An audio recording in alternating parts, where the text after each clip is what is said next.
Comment prédimensionner une dalle pleine? Beaucoup de techniciens négligent cette étape. Pourtant, avant même de commencer les calculs détaillés, le prédimensionnement permet d'éviter 80% des erreurs d'épaisseur sur chantier.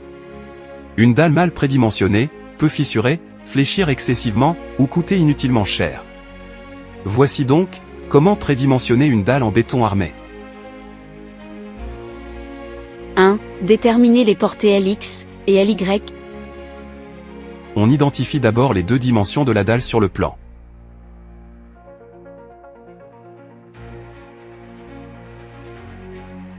On prend toujours LX comme la petite portée et LY comme la grande portée. Cette étape est cruciale, car toute la suite du raisonnement dépend de ce choix.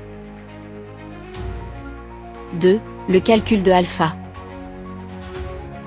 Alpha est un paramètre permettant de comprendre comment la dalle va travailler sous charge.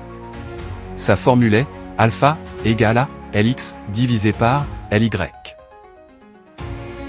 Ce rapport indique si la dalle se comporte comme une dalle unidirectionnelle ou bidirectionnelle. Une mauvaise interprétation de alpha peut conduire à une sous-épaisseur dangereuse. Après le calcul de alpha, il y a deux hypothèses à considérer. 1. Si vous trouvez alpha inférieur à 0,4. Dans ce cas, la dalle travaille principalement dans un seul sens. Les armatures principales seront disposées dans le sens de la petite portée.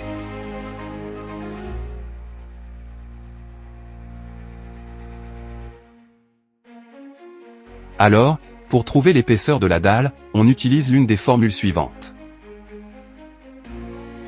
H, plus grand ou égal à LX sur 20, si la dalle est isostatique.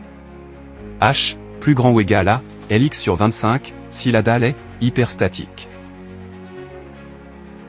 2. Si vous trouvez alpha, plus grand ou égal à 0,4.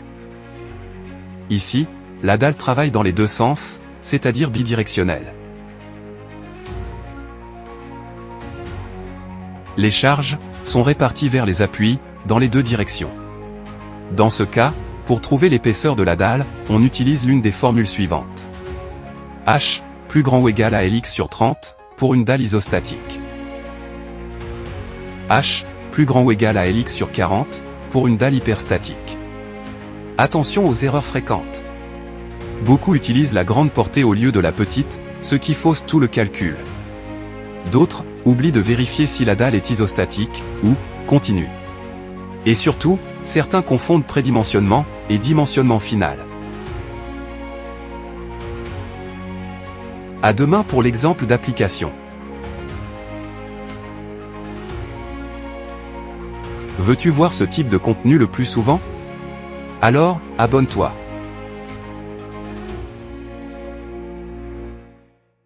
Kame Osaka.